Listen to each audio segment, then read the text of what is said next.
नमस्कार दोस्तों, स्वागत है आप सभी का एक बार फिर से हमारे YouTube चैनल KNC कुसुमनेट क्लासेज में।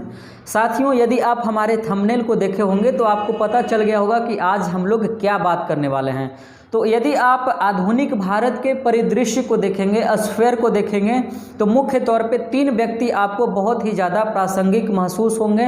पहला एक व्यक्ति का नाम है महात्मा गांधी, दूसरे डॉक्टर अंबेडकर, तीसरा जवाहरलाल नेहरू और चौथे व्यक्ति के रूप में आप गोडसे को भी शामिल कर सकते हैं। क्योंकि आजकल जब से यह सत्ता सरकार में आई है, भाजपा सरकार में आई है, तब से गोडसे और गांधी को लेकर के हमेशा विवाद छिड़ा रहता है। तो आज हम लोग मुख्य तौर पे गांधी के बारे में बात करने वाले हैं कि गांधी जाति व्यवस्था को लेकर, वर्ण व्यवस्था को लेकर क्या राय रखते थे। ठीक है, तो यह वीडियो उन सभी लोगों के लिए है जो गांधीवादी हैं, जो अंबेडकरवादी हैं, जो इतिहास लेखन पढ़ते हैं, जो इतिहास के विद्यार्थी हैं। उन तमाम छात्रों के लिए आपके नॉलेज के पर्पज़ से वीडियो बना रहा हूं। ना मैं अंबेडकरवादी हूं, ना मैं गांधीवादी हूं, ना मैं नेहरूवादी हूं। मैं बस इतिहास का एक स्टूडेंट हूं, एक छात्र हूं, और मैं जो कुछ भी बात करूंगा आपसे फैक्ट्स के आधार पर बात करूंगा। हवा में कोई भी बातें नहीं होगी हमारी। तो आइए आज की वीडियो की शुरुआत करते हैं। तो सबसे पहले दोस्तों गांधी के बारे में यह बात करते हैं कि गांधी का जन्म आपको पता होगा कि 2 अक्टूबर 1869 को गुजरात के पोरबंदर में हुआ था। और उनके पिताजी जो थे काठियावाड़ रियासत के, ठीक है, गुजरात एक बहुत बड़ा प्रांत था, उसमें एक छोटा प्रांत था जिसका नाम था काठियावाड़। तो काठियावाड़ रियासत के दीवान होते थे, दीवान के पोस्ट पे वह तैनात थे। और आपको पता होगा कि उस समय में दीवान के लिए प्रधानमंत्री शब्द का भी इस्तेमाल किया जाता था। तो पहली भ्रांति आप अपने मन से यह निकाल दें कि गांधी जी बहुत गरीब घर में पैदा लिए थे। बिल्कुल नहीं, गांधी जी बहुत अमीर घर में पैदा लिए थे और वो अपने पैसा पे लंदन पढ़ाई करने के लिए गए थे। किसी से कोई भी स्कॉलरशिप नहीं लिए थे क्योंकि उनके फादर खुद कैपेबल थे। इकोनॉमिकली गांधी जी बहुत ही स्ट्रांग थे। पहली भ्रांति आपके मन में यदि कहीं किसी के द्वारा डाला गया है तो आप इसको क्लियर कर लीजिए, उसको हमेशा के लिए मिटा दीजिए। ठीक है, उसको यदि आपको जानना है तो यह किताब है एक लिखी हुई, हंसराज रहबर की किताब लिखी है जिसका नाम है गांधी बेनकाब। आप उस किताब को पढ़ सकते हैं, वहाँ से बहुत सारी चीज़ें आपको समझने में सहूलियत होगी। ठीक है, अब हम लोग बात करते हैं आज के मुख्य टॉपिक पे। आज का मुख्य टॉपिक है जाति व्यवस्था को लेकर गांधी जी क्या सोचते थे, वर्ण व्यवस्था को लेकर उन्होंने अपनी क्या राय रखी थी। तो पहली बात, यदि आप किसी गांधीवादी हिस्टोरियन से या फिर किसी गांधीवादी लोग से आप मिले होंगे तो वो लोग यह हमेशा कहते हैं कि गांधी जी ने अस्पृश्यों के लिए, यानी भारत के वर्तमान दलितों के लिए और उस समय के अछूतों के लिए, ठीक है, उस समय के अछूतों के लिए, उस समय का अर्थ है 1930 से लेकर के 1940 के दशक का बात कर रहा हूं मैं, आज़ादी से पहले यानी 1947 के पहले की बातें कर रहा हूं। उस समय के अछूत का मतलब आज का वर्तमान का दलित। ठीक है, तो ऐसा उन लोगों का मानना है कि गांधी जी ने अस्पृश्यों को लेकर के बहुत सारे काम किए। वह जाति व्यवस्था में विरोध नहीं करते, विश्वास नहीं करते थे और वह जाति प्रथा को खत्म करना चाहते थे। यह तमाम तरह की बातें गांधीवादियों के द्वारा कही जाती है और आपके दिमाग में यह तरीके इन सारी बातों का जगह भी बन चुका होगा। ठीक है, लेकिन आज मैं उन सारे चीज़ों का परत हटाने वाला हूं, आप उसको क्लियर कीजिए। सबसे पहले आप अपने माइंड को जीरो लेवल पे ले जाइए। आप कहीं पे पॉजिटिव हैं, कहीं पे निगेटिव हैं, तो उसको रोक दीजिए, वहाँ पे ला करके आप अपने आप को ड्रैग कीजिए और नंबर रेखा पे 0 पे ला करके रखिए, नहीं तो आपको हमारी बातें समझ में नहीं आएंगी। ठीक है, इसीलिए पहला शर्त यही था इस वीडियो को समझने का। अब आप देखिए कि गांधी जी वर्ण व्यवस्था को लेकर क्या बात करते थे। तो उससे पहले एक बात आप यह समझिए कि किसी भी व्यक्ति को, ठीक है, चाहे गांधी हो, अंबेडकर हो, नेहरू हो या फिर जियाउद्दीन बर्नी हो या कोई भी व्यक्ति हो, यदि आपको समझना है तो उस दौर के न केवल उनके प्रशंसक का किताब पढ़िए बल्कि गांधी जी ने खुद क्या लिखी अपनी किताब में उसको भी पढ़िए और मेन रूप से उसी को पढ़िए। उसके अलावा सबसे इम्पॉर्टेंट सोर्स के रूप में काम करता है उस दौर का क्रिटिक्स। ठीक है, क्रिटिक्स का जो जगह होता है, क्रिटिक्स का जो पोस्ट होता है, हमेशा एक प्रशंसक के पोस्ट से ऊपर होता है। आलोचक बनना बहुत मुश्किल काम है, प्रशंसक बनना बहुत आसान काम है। जैसे अकबर के समय में अबुल फजल ने अकबरनामा लिखा, उनके प्रशंसा में लिखी गई किताब है। अबुल फजल बनना हर दौर में आसान काम है, लेकिन अकबर के ही दौर में बदायूनी बनना, क्रिटिक्स बनना सबसे मुश्किल काम है। इसीलिए आप ध्यान रखिए, आप प्रशंसक की किताबें पढ़िए, मैं मना नहीं कर रहा हूँ कि आप नहीं पढ़िए, पढ़िए, लेकिन आलोचक को तरजीह, ठीक है, आलोचक का जगह हमेशा ऊपर रखिए। इसीलिए आप देखेंगे कि गांधी युग में एक व्यक्ति का जन्म होता है, वह अंबेडकर हैं, और गांधी और अंबेडकर को लेकर के काफ़ी कॉन्फ्लिक्ट होते हैं, ठीक है, उन दोनों के बीच में बहुत सारे मतभेद हैं। और आपको गांधी के द्वारा यदि आप विचार को पढ़ते हैं, उनके द्वारा लिखी गई किताब को, तो आपको अंबेडकर का भी लिखा हुआ किताब पढ़ना चाहिए, ताकि चीज़ें आपको ज़्यादा समझ में आएंगी, ठीक है। अब हम लोग बात करते हैं, शुरू करते हैं। देखिए, अंबेडकर ने एक किताब लिखी है, ठीक है, यदि आप उस किताब को नहीं पढ़ें तो वह 2 किताब को पढ़िए, अंबेडकर के द्वारा लिखी गई किताब है, उसको आप पढ़ेंगे तो गांधी को समझने में और ज़्यादा सहूलियत होगी। देखिए, किताब का नाम है डॉक्टर बाबा साहब अम्बेडकर संपूर्ण वाङ्मय, खंड 16, कांग्रेस एवं गांधी ने अस्पृश्यों के लिए क्या किया। यह किताब है, आप देख सकते हो, इसको आप डाउनलोड करके भी पढ़ सकते हो, और दूसरी किताब है उसको भी आप देख लीजिए, इससे भी पढ़ करके आप बहुत कुछ समझ सकते हैं गांधी जी के बारे में, ठीक है। इस किताब का नाम है अस्पृश्य का विद्रोह, गांधी और उनका अनशन, पूना पैक्ट, ठीक है। यह 3 तरह की बातें पे यह किताब लिखी गई है, और यह किताब का नाम है डॉक्टर बाबा साहब अम्बेडकर संपूर्ण वाङ्मय, खंड 10, ठीक है। तो हम आपको फैक्ट देने जा रहे हैं वाङ्मय 16 से, खंड 16 से, ठीक है, और 16 में अंबेडकर ने अध्याय 11 में, ठीक है, अंबेडकर ने अध्याय 11 में एक किताब, एक चैप्टर लिखी है जिसका नाम है गांधीवाद। आप इसको यहाँ देख सकते हैं, और गांधीवाद के नीचे इन्होंने लिखा है अस्पृश्यों की तबाही। मतलब कि यह कहते हैं कि गांधीवाद का अर्थ है, मतलब गांधीज्म का अर्थ है अस्पृश्यों, यानी आज के भारत के दलितों की तबाही, ठीक है। यह मैं नहीं बोल रहा हूँ, ध्यान रखिएगा, यह अंबेडकर बोल रहे हैं। उसके बाद आप देखते हैं कि इसमें जाति व्यवस्था पे, वर्ण व्यवस्था पे गांधी जी के द्वारा कई सारे बातों को शामिल किया गया है। जैसे 1921-22 में, ठीक है, 1921-22 में गांधी जी एक पत्रिका लिखते हैं गुजराती भाषा में, और जिस पत्रिका का नाम है नवजीवन, ठीक है। तो नवजीवन पत्रिका में गांधी जी एक संपादकीय लिखते हैं, कब, 1921-22 में, और उस समय भारत में असहयोग आंदोलन चल रहा है, जो कि गांधी जी के द्वारा ही चलाया जा रहा था। तो उन्होंने लिखा है कि आप देखो, आप यहाँ से पढ़ भी सकते हो, ठीक है, मैं पढ़ करके आपको बताता हूँ। पहला पॉइंट उन्होंने लिखा कि मुझे विश्वास है कि हिंदू समाज आज तक इसी कारण जीवित रह सका है क्योंकि वह वर्ण व्यवस्था पर आधारित है। गांधी जी कहना चाहते हैं कि भारत का हिंदू समाज इसीलिए अभी तक टिका हुआ है क्योंकि इसमें वर्ण व्यवस्था बनी हुई है। और आपको पता होना चाहिए कि वर्ण व्यवस्था का ही कालांतर रूप आज जातीय व्यवस्था उसका रूप ले लिया है, उसी का बदला हुआ रूप है। इसलिए वर्ण व्यवस्था के बारे में यदि एक लाइन में बोलना हो तो आप बोल सकते हो, varna system is the mother of caste system, ठीक है। वर्णा सिस्टम जो है वह कास्ट सिस्टम का, जातीय व्यवस्था की माँ है, जननी है, ठीक है। दूसरा पॉइंट गांधी कहते हैं कि स्वराज्य के बीज वर्ण व्यवस्था में उपलब्ध हैं, यानी गांधी जिस स्वराज्य की बात करते हैं कि हमें अपना स्वराज्य चाहिए, मैं भारत पे खुद रूल करूंगा, अंग्रेजों को यहाँ से चला जाना चाहिए, वह कहते हैं कि स्वराज्य आपको चाहिए तो वर्ण व्यवस्था बनाई रखनी चाहिए भारत में। और तीसरा पॉइंट कहते हैं कि जो समाज वर्ण व्यवस्था का सृजन कर सकता है, मतलब उसका उत्पत्ति कर सकता है, उसका उद्गम कर सकता है, उसको प्रोड्यूस कर सकता है, उसे निश्चित रूप से कहा जा सकता है कि उसमें अनोखी संगठन क्षमता है। मतलब गांधी जी यह कह रहे हैं कि जिस समाज में जातीय व्यवस्था होगी वहाँ पर यूनिटी ज़्यादा होगा।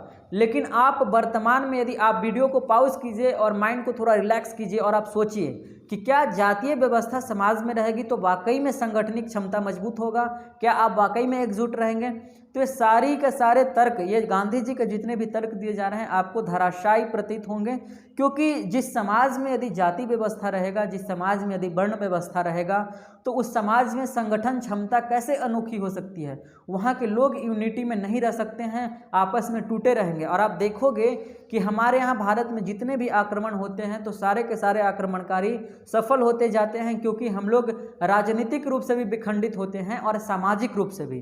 किसी एक पार्टिकुलर कास्ट पर अटैक होता है तो दूसरा कास्ट उनके लिए नहीं लड़ने जाता है, और यही वजह कि हम लोग एक एक करके सारी लड़ाइयाँ हारते चले जाते हैं और अंत में हमारा पूरा प्यारा सा भारत गुलाम बना लिया जाता है।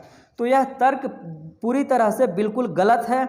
उसके बाद इन्होंने कहा कि वर्ण व्यवस्था में प्राथमिक शिक्षा के प्रसार के लिए सदाबहार साधन मौजूद है, मतलब प्राथमिक शिक्षा के प्रसार के लिए यदि वर्ण व्यवस्था रहेगा तो ज़्यादा बेहतरीन सुविधा उपलब्ध होगी। उसके बाद उन्होंने कहा कि देखिए अब यहाँ ही नहीं रुके गांधी जी इससे आगे बढ़ करके एक बहुत इंटरेस्टिंग बात कर रहे हैं। आपको बहुत रिडिकुलस फील होगा, लगेगा कि क्या हास्यास्पद बातें गांधी जी के द्वारा बताई जा रही है कि आप भारत का राष्ट्रपिता, जिन्हें आप राष्ट्रपिता के नाम से जानते हैं, जिनको आप देश का बापू कहते हैं, उन बापू के क्या विचार हैं 1921-22 में आप देखेंगे तो आप अपना सर पीट लेंगे। ठीक है, मुझे विश्वास है कि राष्ट्रीय एकता को सुदृढ़ करने के लिए अंतर्जातीय विवाह और अंतर्जातीय भोज आवश्यक नहीं है। यानी गांधी जी कह रहे हैं कि नेशनल यूनिटी चाहिए, राष्ट्रीय लेवल पे आप एकता लाना चाहते हैं तो कोई ज़रूरी नहीं है कि आप अंतर्जातीय सहभोज स्थापित करें। गांधी जी अंतर्जातीय सहभोज का विरोध करते थे। कहने का अर्थ यह है कि दो जाति के लोग एक साथ बैठ करके नहीं खाएं, गांधी जी यह कह रहे थे। उसके अलावा गांधी जी यहाँ तक नहीं रुके, उन्होंने यहाँ तक कहा कि अंतर्जातीय सहभोज, ठीक है, अंतर्जातीय विवाह, माफ करना, अंतर्जातीय विवाह नहीं होनी चाहिए, मतलब कि एक कास्ट का व्यक्ति दूसरे कास्ट के लड़की के साथ शादी नहीं करे। ठीक है, आप समझ रहे हैं। अब गांधी जी 1921-22 में बात कर रहे हैं। अब मान लीजिए कि आपके मन में इस तरीके की बातें उठ रही कि गांधी जी को इस समय समझदारी नहीं थी, इसलिए गांधी जी ने ये सारी बातें कर दी। तो मैं आपको बताना चाहूँगा कि गांधी जी का जन्म 1869 में होता है और गांधी जी 1869 के बाद यहाँ से पढ़ने के लिए बाहर जाते हैं 1894 में। ठीक है, और 94 में पढ़ करके लौटते हैं लंदन से। ठीक है, 1891 में लंदन जाते हैं पढ़ने, 1894 में लौटते हैं लंदन से पढ़कर। उसके बाद फिर वो 1894 में ही 93 के लास्ट में अफ्रीका चले जाते हैं।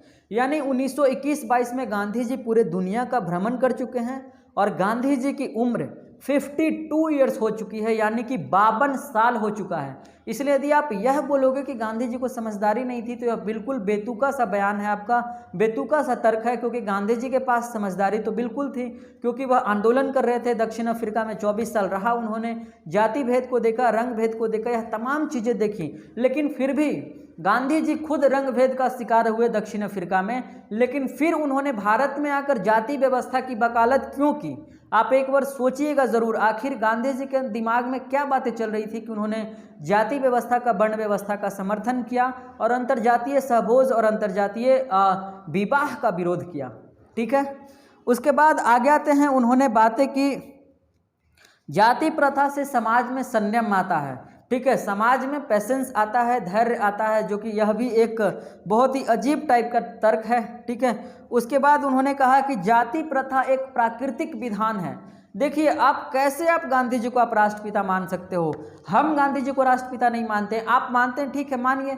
देखिए, होता क्या है कि एक राष्ट्रपिता यदि 52 ईयर्स में भारत के समाज के बारे में यदि इस तरीके से बातें कर रहा है कि जाति प्रथा एक प्राकृतिक विधान है, मतलब एक नेचुरल लॉ है, आप ऐसा कभी सोच भी नहीं सकते हो। आप पूरा इतिहास इतना दिन से आप पढ़ रहे होगे, आपको पता होगा कि जाति प्रथा एक ऐसा सिस्टम है जिसका इजाद मानव के द्वारा किया गया है।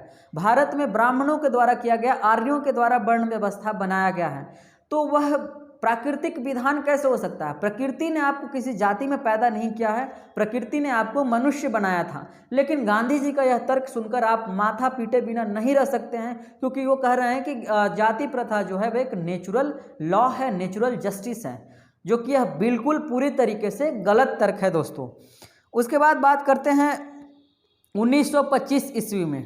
ठीक है, 1925 में गांधी जी यह बात करते हैं कि जाति प्रथा का आधार जब 1921-22 में उन्होंने लिखा तो अंबेडकर ने उनका विरोध किया। उसके बाद फिर 1925 में गांधी जी का सफाई आता है और वो कहते हैं, 1925 की बात कर रहा हूँ मैं, ध्यान रखिएगा, जाति प्रथा का समर्थन मैंने इस आधार पे किया था कि वह संयम सिखाती है, परंतु आजकल जाति प्रथा का अर्थ संयम नहीं बल्कि वह सीमाबद्ध हो गई है। संयम अच्छा होता है और स्वतंत्रता प्राप्ति के लिए सहायक सिद्ध होता है। ठीक है, 1925 में उन्होंने यह बात कहा। उसके बाद फिर 1925 में वह बात करते हैं और वो कहते हैं कि मैं विश्वास करता हूँ, ठीक है, I believe that varna system is the based on your worth. यानी कि आपके जन्म पे आधारित है, ठीक है, यह वर्थ वाइल सिस्टम है। तो कहते हैं कि आप किसी जाति में जन्म लेते हैं तो यह प्राकृतिक विधान है, यह जन्म पे आधारित है, आप वर्ण को नहीं बदल सकते हैं। उसके बाद उन्होंने कहा है कि वर्ण व्यवस्था में ऐसी कोई बात नहीं है जो शूद्रों को विद्या अध्ययन अथवा सैनिक युद्ध कला सीखने से वंचित करती हो। जबकि आपको पता होगा, यदि आप हिंदू टेक्स्ट पढ़े होंगे तो वेद में क्लियरली ये बातें कही गई थी, मनुस्मृति में भी यह क्लियरली बातें कही गई थी कि शूद्रों को और महिलाओं को, न केवल शूद्रों को बल्कि महिलाओं को, समाज की सारी महिलाओं को, किसी भी महिलाओं को शिक्षा प्राप्त करने का अधिकार नहीं है। और गांधी जी यदि 1925 में इस तरीके की बातें कर रहे हैं तो इससे आप अंदाज़ा लगा सकते हैं। उसके बाद उन्होंने कहा कि वर्ण व्यवस्था जीविकोपार्जन से संबंधित है, यानी कि आप अपने जीवन में खाने के लिए, पीने के लिए, पैसे कमाने के लिए वर्ण व्यवस्था के आधार पे जो आपको पेशा सौंपा गया है लोगों के द्वारा, समाज के द्वारा, आपको वही पेशा अपनाना चाहिए। यानी वह पैतृक पेशा अपनाने की बात करते हैं। जैसे उदाहरण के तौर पे एक धोबी का लड़का है और धोबी जाति का पारंपरिक पेशा क्या है? कपड़ा धोना। तो गांधी जी के तर्क के अनुसार यह है कि धोबी का जो अगला जनरेशन पैदा होगा उससे भी अपने जीविकोपार्जन के लिए कपड़ा ही धोना चाहिए। लेकिन यह कैसा तर्क है? आप सोचिए कि गांधी जी जिस कास्ट में पैदा लिए, पंसारी बनिया में, उनका काम है मुख्य तौर पे व्यापार करना, लेकिन गांधी जी के पिताजी कानूनी का काम करते थे, वह दीवान थे, प्रधानमंत्री थे। उसके अलावा गांधी जी खुद लंदन लॉ पढ़ाई करने गए थे। तो जब यदि वह पैतृक पेशा अपनाने के लिए लोगों से अपील करते हैं तो गांधी जी खुद क्यों नहीं पैतृक पेशा अपनाए थे? एक बार आप जरूर सोचिएगा इस बात पर। उसके बाद उन्होंने कहा है कि वर्ण व्यवस्था का अर्थ है मनुष्य के जन्म लेने से पहले उसका व्यवसाय निर्धारित कर देना।